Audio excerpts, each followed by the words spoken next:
느닷없는 인터뷰, 원고도 준비도 없이 즉석에서 이루어지는 인터뷰입니다. 오늘은 에코버드 투어 이병호 대표님이 오셨습니다. 반갑습니다. 예, 반갑습니다.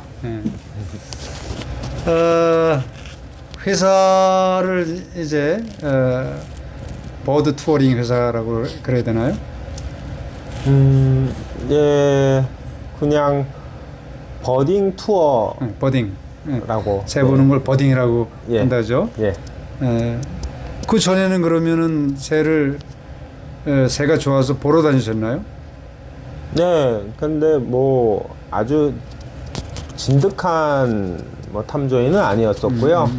근데 주로 이제 도시에서 도시의 새 위주로 보고 뭐 가끔 뭐 천수만이나 철원이나 뭐 요 정도만 좀 다니는 정도였어요. 예. 근데 그 회사, 그러니까 일반적인 회사를 다니다가 이제 회사를 그만두고 이 일을 시작하려고 그만둔 건 아니었는데 언젠간 이제 보통의 회사를 그만두고 좀 재밌는 일을 해보고 싶었어요. 예, 그래서 이제 일단 회사가 가장 재미없을 때 회사를 그만두고 한 1년 정도 쉬었습니다. 쉬면서 무슨 일이 가장 재미있을까 생각하다가 야생에서 탐조를 하는 일이 굉장히 재미를 가장 많이 느꼈었던 일이어서, 그리고 이런 것들을 사람들한테 많이 전파를 하고 싶었어요. 예, 그러니까 그래서 취미가 직업이 된 거잖아요. 네, 그렇습니다. 그런데 취미였는데 그것을 직업으로 할 때의 성공 가능성이라든가 두려움 같은 거, 버드 투어, 그러니까 버드 투어 가이드, 그죠? 로서 좀 집에서 안정적인 수입원이 아니었잖아요, 그죠? 지금은 저 자리 잡혀서 괜찮다고 들었습니다. 그런데 그 당시만 해도 우리나라의 제1호 첫 버드 투어링 회사잖아요. 굉장히 염려가 되었을 텐데 어땠어요? 집에서 부인께서 반대 같은 것도 하셨을 테고, 미래를 이렇게 내다보셨나요? 내다본 건 아니었었고요. 그러니까 보통의 회사, 그러니까 그 일반적인 직장 생활을 하면서 뭔가를 좀 면밀하게 준비를 하고 싶었는데도 불구하고 아무도 가지 않은 길을 가는 것은 참 면밀한 준비만으로 되는 것 같지는 않아요. 그러니까 막상 지금 와서 보니까 준비를 더 철저히 한다고 해서 되는 일이 아니고 결국에는 시행착오를 겪을 수밖에 없는 일이더라고요. 일단 지르고 보자. 근데 그 지르고 보자라고 하는 거에 그냥 안정장치 하나는 그냥 직장 생활을 조금 더 하면서 조금 더 버틸 수 있는 자금을 조금 더 모아놓는 선이었었던 것 같은데요. 근데 그 균형이라는 게 만약에 너무 쌓아놓는 거를 많이 한다면은 뭐 60, 70대에서 시작할 수 있겠죠. 그러니까 균형점이라는 것은 뭐 정확하게 찾을 수는 없는 거지만 뭐 돌아보니까 뭐 가장 적정한 시기에 시작했던 것 같은 생각이 듭니다. 붐이 일었었나요? 붐이 이른 건 아니었었고요. 그럼 회사를 그만둔 이유는 딱 제가 회사를 그만둘 때 회사 내부에 돌아가는 시스템이 박근혜 정부 때하고 똑같았어요. 그러니까 뭔가 되게 정상적이지 않았어요. 그래서 이런 데서 일을 하는 게 의미가 없구나라는 생각이 들었었고, 제가 존경하던 제 직속 상사가 그만두고 나갔어요. 열받아서. 그래서 이제 제가 이제 그 일을 좀 대행을 조금 했었는데, 아, 왜 그만뒀는지 알겠더라고요. 이것도 아니었었구나. 네, 그래서, 그리고, 아, 이참에 한번 제가 해보고 싶은 걸 한번 해보자. 라는 생각을 했었죠. 그래서 전혀 새로운 분야고 남이 가지 않는 분야인데, 그래도 자본금은 좀 필요했잖아요. 예를 들어서 네. 정상적으로 수익이 발생, 월급 받는 것만큼, 뭐 또 그만큼은 아니더라도 어느 정도 생활비는 갖다 드려야 되는데, 네. 그래도 뭐 이렇게 저축된 비용이 좀 있었을 것 같아요.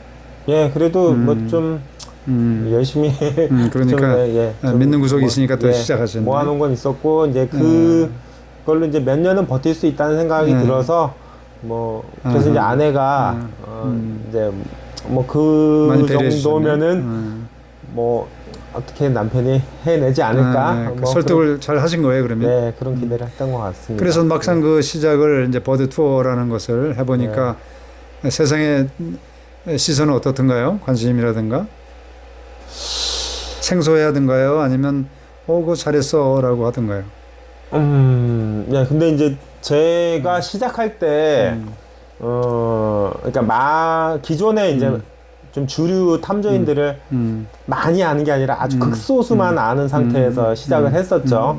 그러니까 뭐 제가 만나는 분들의 영역이라는 게 굉장히 좀 좁았었어요. 예, 그 좁은 상태에서 시작을 했는데 그래도 굉장히 열심히 검색하는 분들이 제가 하는 활동을 찾아서 조금씩 오시더라고요. 그래서 뭐 처음에는 뭐 2명, 3명, 4명 그 정도만 오셔도 투어를 진행했어요. 그러니까 뭐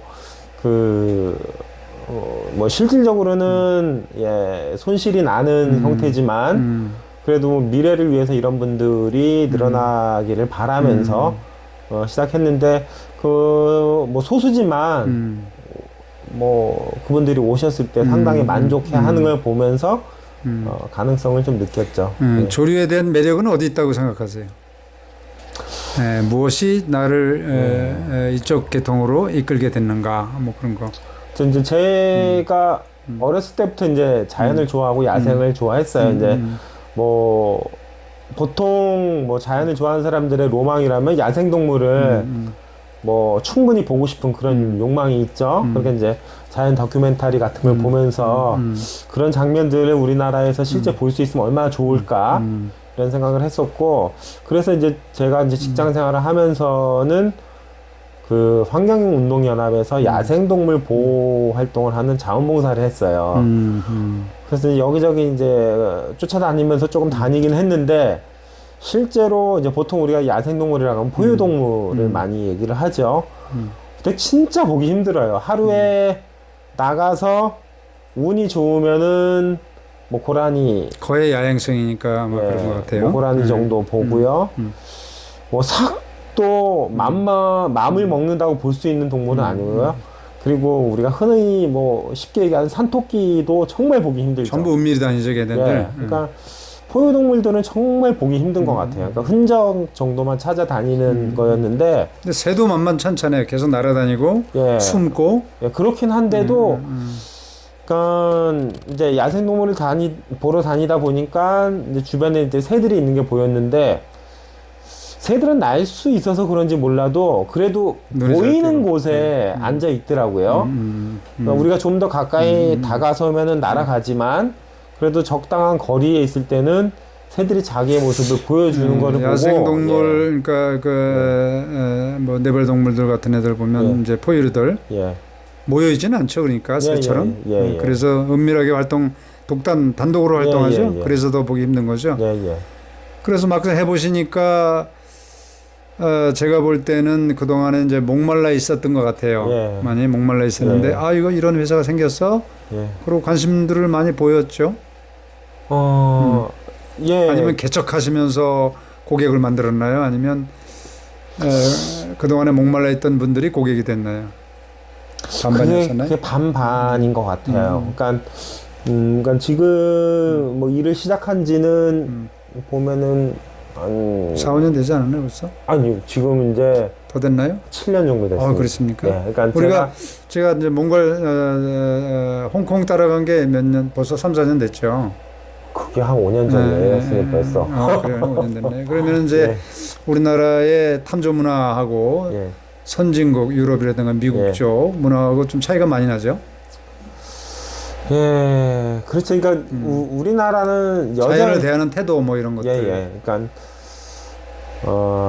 그게 제 생각에는 우리나라가 경제가 너무 그러니까 기존의 선진국이 한 100년, 200년 동안 이제 경제 성장이 해왔던 거를 한 30년, 40년, 50년 굉장히 짧은 시간에 하다 보니까 우리나라는 속도, 효율 이걸 너무 중요하게 생각했던 것 같아요. 그래서 뭐 주변을 돌아보지 않고 자연은 무조건 이용해야만 하는 존재로만 생각을 해왔던 것 같아요. 그렇습니다. 근데 이제 그렇게 지내다 보니까 결국엔 이제 마음속에 공허함이 많이 들죠. 파괴가는 자연을 보면서 가르쳐주는 사람도 없고, 예, 우리가 이렇게 사는 것이 과연 옳은 길인가에 대한 이런 뭐 회의 이런 것들이 느껴지면서 자연을 다시 돌아보게 되고 그런 거를 보러 가고 싶은데 안목이나 경험이 없으면 막상 쉽지가 않죠. 그래서 이제 그런 것들이 기존에 뭐 서구 쪽에서는 그런 것들이 좀 차근하게 좀 자리를 잡았었던 것 같아요. 아무래도 역사가 깊으니까. 예. 그래서 이제 그런 것들이 이런 활동들이 한 유럽에서는 한 50년 전에 시작이 됐었는데 우리나라는 뭐 제가 최초로 하면서 한 5년 전, 6년 전쯤에 처음 이제 시작이 됐다라고 볼 수 있습니다. 우리가 뭐 초등학교 시절부터 보더라도 전혀 뭐 그런 분야에 자연에 대해서 그냥 자연 그랬지, 야생동물, 뭐 조류, 뭐 포유류, 뭐 식물 이렇게 구분해서 배운 적은 없는 것 같아요. 그러니까 근자에 들어와서 선진국의 영향을 받아서 관심을 갖게 됐는데 외국 가이드, 외국 그 투어 탐조객들도 많이 이제 안내하셨잖아요. 그 동안에 몇 개국이나 우리 대표님을 통해서 한국에서 탐조 활동을 했던가요? 저희가 2년 전에 탐조문화 축제 처음 할 때 그 내용을 한번 정리해서 발표를 했었거든요. 한 2년 전에 21개국이었어요. 21개국이었었고요. 근데 그 이후로 한 2, 3개국 늘어나서 한 25개국 정도 되는 것 같고요. 그 나라 사람들은 대개 이제 선진국이라고 불리는 쪽인가요? 네, 대체로는 좀 그렇습니다. 약간 이제 이쪽 일을 하면서 약간 그래도 조금 전반적인 흐름이 아쉬운 거는 그러니까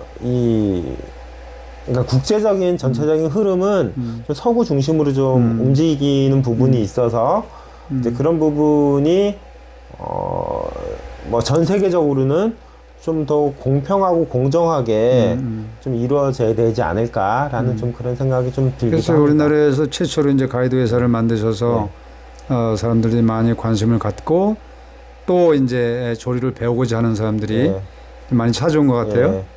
그 동안에 얼마나 많은 초보자들을 안내하셨어요? 한국 사람들 국내에서.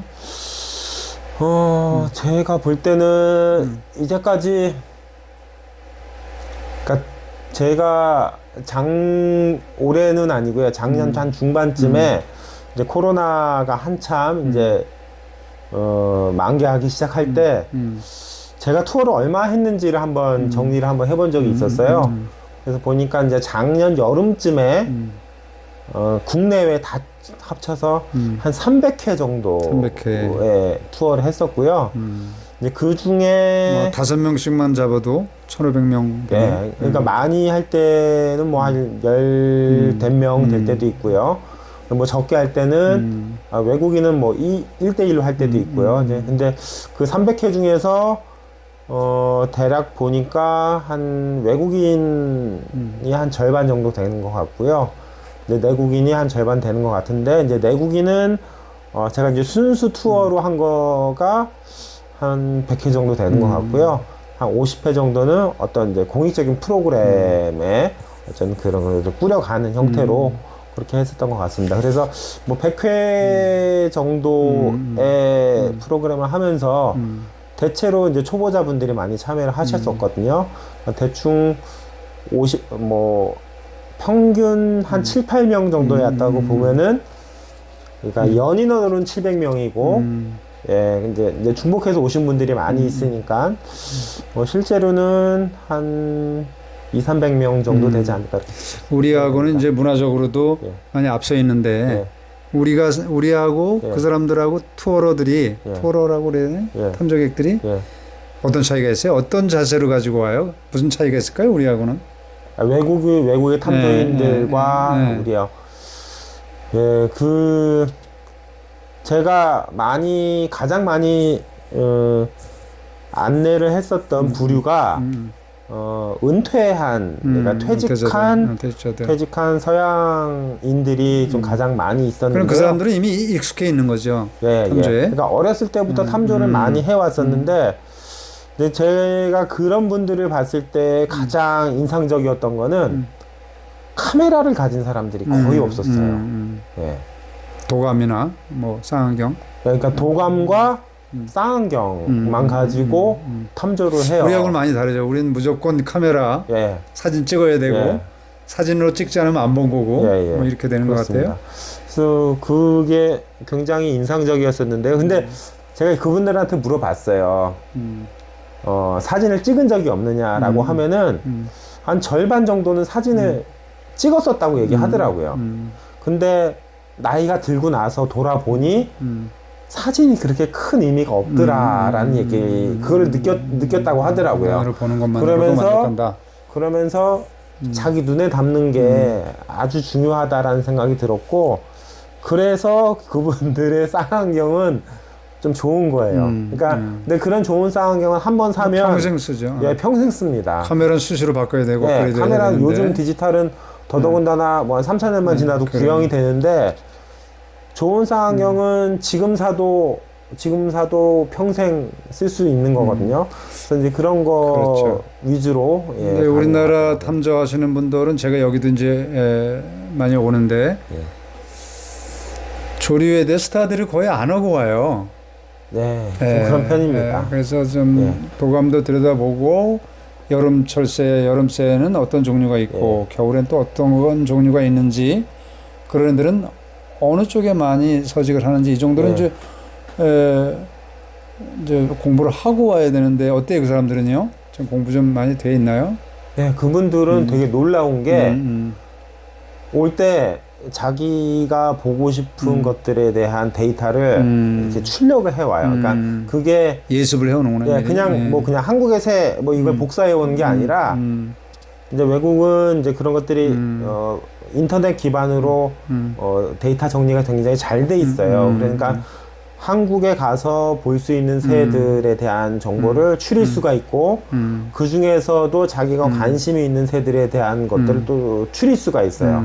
그래서 이제 그런 것들을 추려서 자기가 보고 싶은 새 리스트를 만들고, 그거 종 하나하나에 대한 어떤 뭐 지역 정보라든가 뭐 생태 정보라든가 이런 것들을 준비해 오더라고요. 예. 잠깐만요.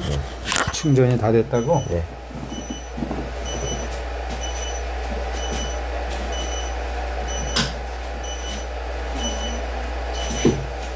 리코 배터리는 충전 시켜놓고 어디 자리를 못 떠나요. 폭발 위험성이 있어서. 그래서 저게. 그래서 알람이. 그래서 그 부분이 스타디를 안 해오는 부분이 굉장히 많고, 도감도 안 가져오는 분도 계시고, 적어도 새 이름 정도는 자주 보는 새 정도는 외우고 오고 그래야 되는데, 그러니까 가이드를 처음부터 가르쳐야 되는 그러한 상황이 발생하더라는 거죠. 그렇던가요? 우리나라 그런 건 아니겠지만. 예, 그런 건 아니니까. 그러니까 제가 좀 물론 새를 보는 자세라든가 뭐 이런 것들. 그러니까 우리나라에 와서 새를 볼 정도면은 초보자는 아니에요. 실질적으로는 어느 정도 탐조 경험이 있는 분들인데, 우리나라에 와서 자기가 처음 보는 새를 바로 알아봐요. 그 말은 그 전에 자기가 보고 싶은 새들을 충분히 공부를 하고 온다는 얘기거든요. 그러니까 자기가 와서 그냥 가이드한테만 의지해서 새를 본다면은 그 새를 보고 무슨 새인지 몰라서 가이드한테 물어봅니다. 근데 제가 안내를 했었던 많은 사람들이 그러니까 모든 새를 다 아는 건 아니지만 그래도 좀 자기가 목표했었던 새들은 보는 순간 다 알더라고요. 그만큼 사전에 그러니까 자기의 갈망을 위해서 충분히 준비를 하고 온다는 그런 분들 오시면 좀 긴장되진 않으세요? 긴장 좀 되죠. 긴장되죠? 왜냐하면은 이제 어떻게 보면 더 많이 알 수도 있고. 네, 그러니까 제가 우리가 모르는 새들을 정말 알 그런 수도 걸 있고. 느낄 때가 있어요. 그러니까 한 3,000종, 4,000종 이렇게 보신 분들이 오실 때가 있어요. 대단하다. 이제 그런 분들은 딱 보는 순간 프로네, 프로. 예, 그러니까 대충 정확하게 몰라도 거의 근접하게 그 새들에 고수죠. 대해서 그러니까 숨은 고수. 근데 그분들에게 새는 어떤 의미일까요? 고수들에게 어떤 의미를 이렇게 많이? 제가 뭐 그 세계에 가보지 않아서 뭐 제가 그 느낌을 알 수는 없지만 그냥 좀 상상을 해 본다라면은 그러니까 미지의 세계를 끊임없이 탐구하고 헤쳐나가는데 그것들과 좀 함께 가는 느낌? 그러니까 정복이 아니라 내가 만날 수 있는 습속의 요정들을 만 가지의 새가 요정이라면 그거를 하나하나 만나는 아주 포근하고 따뜻한 과정이지 않을까 뭐 그렇게 상상을 해봅니다. 문화적으로 많이 다르네요. 우리는 그냥 뭐 신기하고 처음 본 새라서 이제 보러 다니고 사진으로 남기고 사실 사진으로 남겨도 뭐 큰 의미 있는 건 사실 아니거든요. 저도 이제 왕년에는 많이 찍다가 이제 마음으로 이제 보려고 애를 쓰는데 그래서 이제 탐조 문화를 선도하고 계신 거예요 지금, 그죠? 그런 건데 많이 달라진 것 같아 제가 보도요. 그런 거 느끼시죠? 얼마나 돼요? 탐조인이 우리나라 이제 얼마 될 것 같아요? 한 10만? 15만 되나요?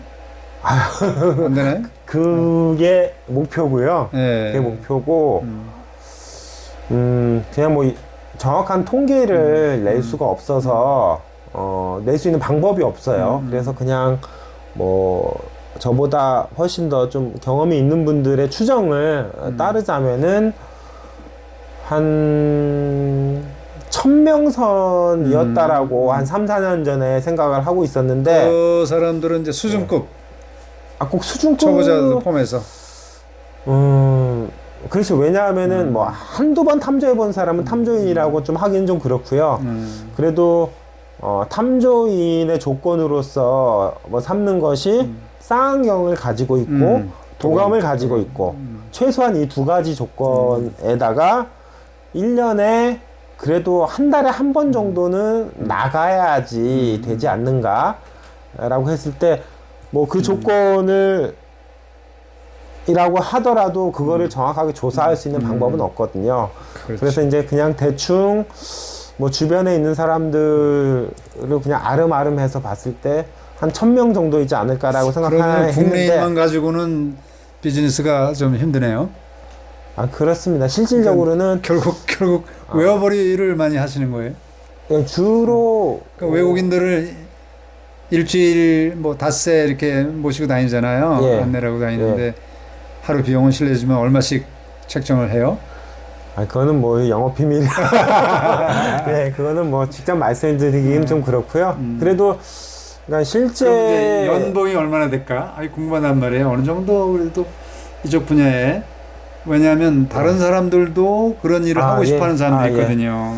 그래서 이제 제가 일을 처음 시작했을 때는 거의 1년 연봉이 그러니까 제가 이제 이 일을 처음 시작했을 때 1년 연봉이 그러니까 돈을 말씀하시기 곤란하면 과거에 받는 월급 받는 거에 몇 퍼센트 정도? 그거 기준으로 말씀을 드릴게요. 몇 퍼센트 그래서 처음 시작할 때는 제 연봉이 제 회사 다닐 때 한 달치밖에 안 됐어요. 예, 그러니까 연봉이 12분의 1밖에 안 됐었죠. 물론 이제 맨 땅에 헤딩을 했기 때문에 알려지지도 않았고 그냥 뭐 겨우 정말 앵벌이 수준으로 하는 그 정도였었고요.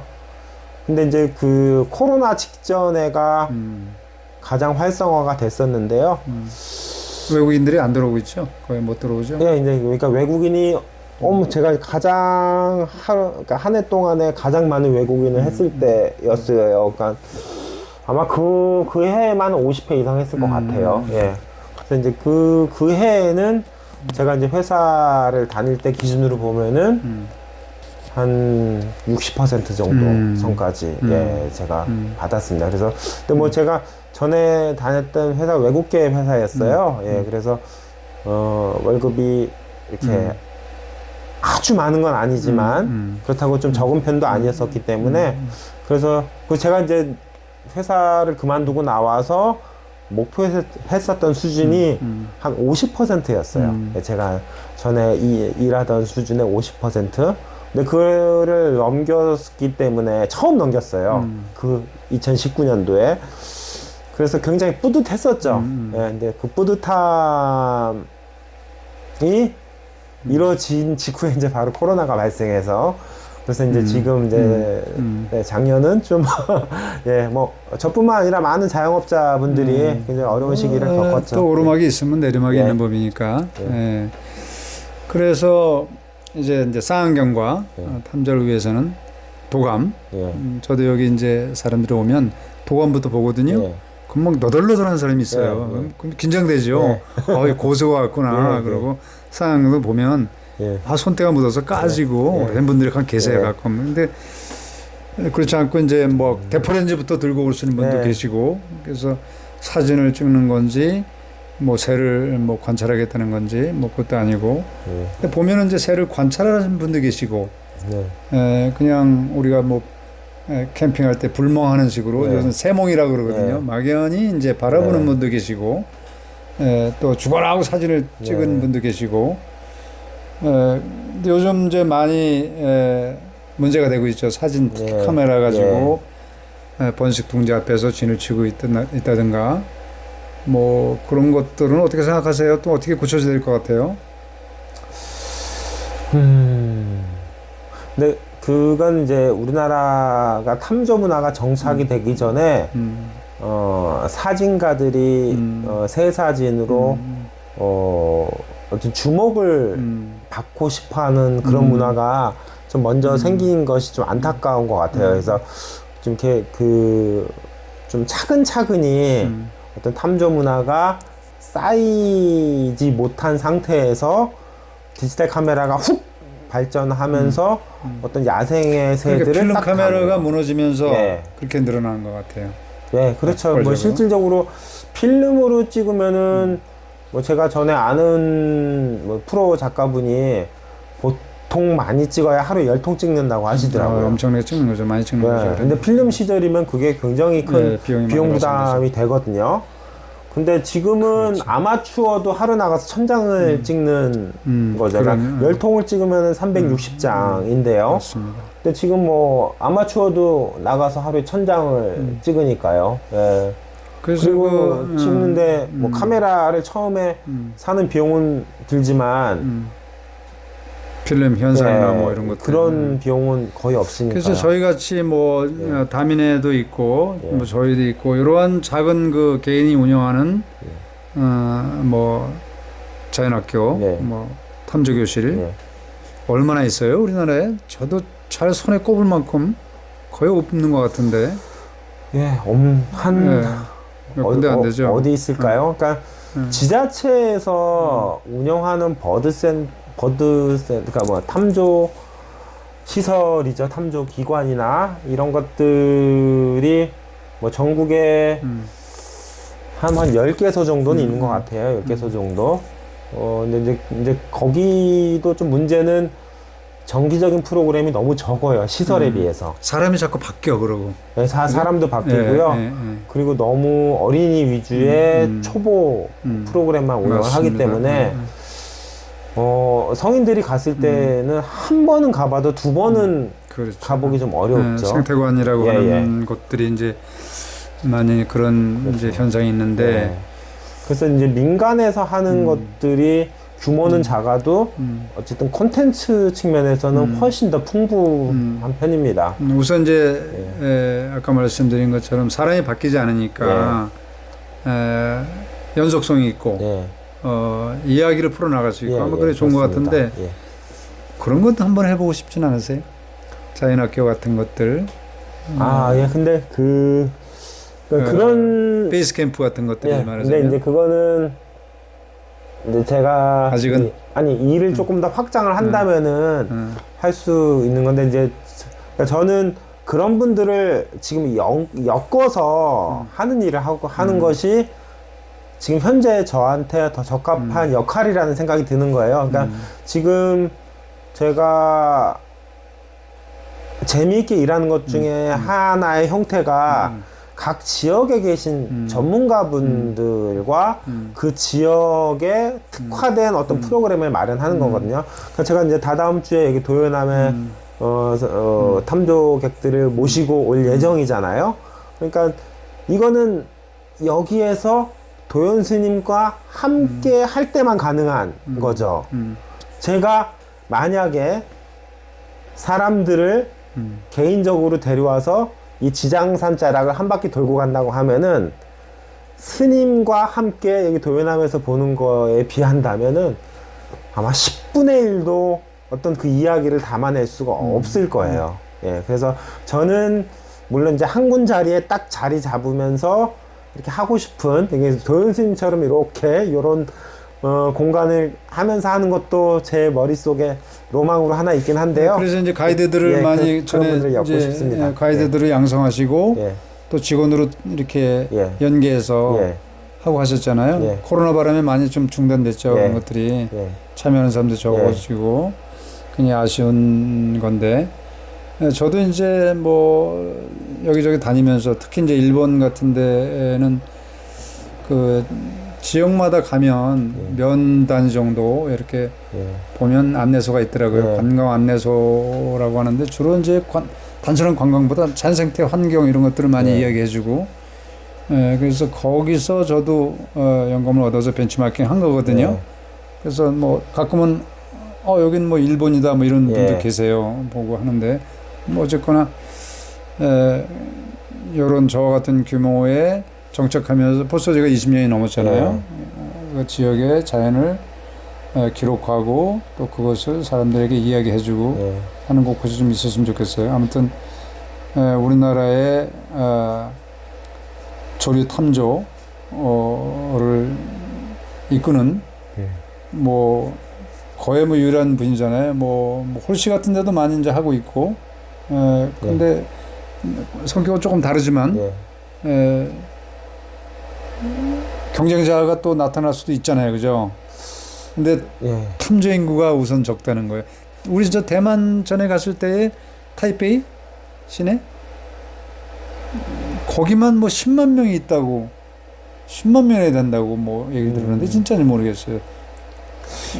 대만 탐조인들이 대만은 지금 상근자가 있는 지역의 야조회 지부가 그러니까 우리나라 치르면 각 도마다 있어요. 제가 이제 주로 우리나라 분들을 모시고 대만을 갈 때 까오숑을 통해서 가거든요. 그리고 이제 맨 마지막 코스로 까오숑 야조회 사무실 들려요. 근데 이제 거기 가면은 뭐 탐조 용품 우리나라에서 이제 볼 수 없는 그런 탐조 용품들이 있고 기념품도 있고 해서 우리는 사고 싶어도 없죠. 이제 그런 것들을 뭐 구매를 하는 측면도 있고 뭐 도서도 구매할 수 있고요. 그런 측면도 있지만 제가 이제 거기를 가는 가장 큰 이유는 상근자가 있는 야조회 사무실이 운영이 된다는 거예요. 그러니까 거기도 보면은 한 5명 정도 상근자가 있어요. 5명 상근자가 그 지역의 회비로 월급을 받으면서 일을 할 수 있는 거의 뭐 구조거든요. 퇴직할 때까지 거기 근무하는 거죠. 예, 그렇죠. 물론 이제 급여가 수준이 아주 높지는 않겠지만 그래도 5명의 상근자가 이렇게 일을 할 수 있는 공간이 있다는 거. 그러면은 그 사람들은 다른 사람이, 그러니까 보통의 탐조에 관심을 갖고 있는 사람들이 탐조에 입문할 수 있도록 얼마나 많은 도움을 주겠어요. 근데 지금 우리나라 가장 안타까운 거는 탐조를 하고 싶은 분들이 좀 있긴 있어요. 예, 근데 그분들이 입문을 할 때 도움을 줄 수 있는 어떤 단체가 거의 없어요. 그래서 근데 저는 기부 문화가 발달되지 않아서 뭐 여행사 형태로 운영을 하지만 제가 일부 그 역할을 하고 있습니다. 그러니까 근데 제가 면밀하게 다 붙어서 봐드릴 수는 없는 상황이죠. 왜냐면 이거는 이제 생태 관광으로서 진행이 되다 보니까, 그래서 이제 그런 분들이 시작을 할 때 정말 그 좀 체계적인 어떤 교육을 거쳐서 맞습니다. 좋은 탐조인이 될 수 있는 그런 길로 안내할 수 있도록 우리가 빨리 탐조협회를 만들어야 될 것 같습니다. 뭐 야조회라는 것도 있고 뭐 조류보호협회도 조조류보호협회 뭐 이런 것도 있는데 그런 단체에서 사실은 그 뭐 탐조 가이드 뭐 양성하고 또 올바른 탐조 자세라든가 이런 것들을 가르쳐 줄만 한데 아직 그런 건 없죠? 드문가요? 하긴 하나요? 뭐 실질적으로는 없는 걸로 알고 있고요. 그러니까 지금 좀 유일하게 그런 활동을 하고 있는 것이 그러니까 한국 탐조 연합, 그러니까 전국 탐조 연합, 탐조 연합이라고 하는 형태의 단체가 있는데 이게 아직은 임의 단체고 좀 상근자가 있는 건 아니고요. 어떤 이제 일부 뜻 있는 분들이 일시적으로 모여서 어떤 뭐 뜻 있는 활동을 좀 하고 있습니다. 이제 물론 거기에 사명감이 필요해야 돼요. 사명감이 필요해서 기부 문화도 좀 발달되고 해서 상근자를 두고 그래서 탐조 문화를 그래도 뭐 우리가 선진국에 비해서는 아직 많이 뒤떨어져 있지만 우리 뭐 국가 규모로 보면은 또 부지런히 해야 되거든요, 사실. 좀 부끄러운 일이잖아요. 제가 외국에서 그런 탐조 문화에 앞서가 있는 사람들이 와서 볼 때 우리나라 사람들의 현주소를 볼 때, 탐조 문화의 현주소를 볼 때 좀 부끄러울 것 같아요, 많이. 그래서 그런 뭐 이렇게 시작하셨으니까 뭐 비즈니스는 비즈니스니까라도 탐조 문화를 선도하는데 고생 좀 해주셔야 될 것 같아요. 짐이 좀 무거울 겁니다. 그렇습니다. 그래서 단순히 저만 보는 게 아니라. 그러니까 저는 제 역할이 이렇게 뭐 기존에 뭐 뛰어난 탐조인들이 많이 계시지만 이제 그분들은 뭐 국가대표 감독급이라고 생각하고요. 저는 그 동네에 동네에 그냥 동호회 정도를 이끌 수 있는 그 정도 역할을 꾸준하게 계속 하는 것이 또 중요하다고 생각하거든요. 그러니까 맞습니다. 풀뿌리 탐조인을 양성할 수 있는 우리 뭐 예를 들어서 요즘 그 하고 싶습니다. 뭐 아파트 탐조단이라든가 막 뜨고 있잖아요, 그죠? 뭐 습지 쪽에도 많이 있고 서해안 쪽이 많이 남해안 이쪽이 많이 발달돼 있는데 동해안은 의외로 좀 잠잠해요. 동해안 쪽에는 그런 거 탐조인들이 거의 좀 없는 것 같기도 하고 있긴 있는데 아마 아직 극소수인 것 같아요. 그냥 좀 강릉 쪽에 아마 거기 남대천 중심으로 새도 많이 오잖아요. 거기에 몇 분 좀 계신 것 같은데 근데 거기가 뭐 이렇다 할 구심점이 되는 뭐 단체나 기관이 없어서 이제 좀 활동이 좀 미비한 것 같고요. 서해안 쪽이 훨씬 더 좀 많이 계신 분들하고 좀 교류하면은 발전의 소지가 있는데 자, 시간이 벌써 우리가 이야기를 시작한 게 40분이나 돼가고 있거든요. 꽤 생각보다 길어졌네요. 밤 12시 25분. 오늘은 한국 우리나라 최초의 탐조 회사를 설립해서 운영하시는 이병호 대표님을 만나 뵀는데요. 오늘은 이제 새를 또 보고 겸사겸사 캠핑도 하시고 또 불도 피우시고 모처럼 좋은 시간을 보내고 계십니다. 자주 오셔서 좋은 말씀 좀 들려주시고요. 탐조 문화를 선도하는데 많은 역할 하시기를 기대하겠습니다. 오늘 고맙습니다. 네, 열심히 하겠습니다. 고맙습니다.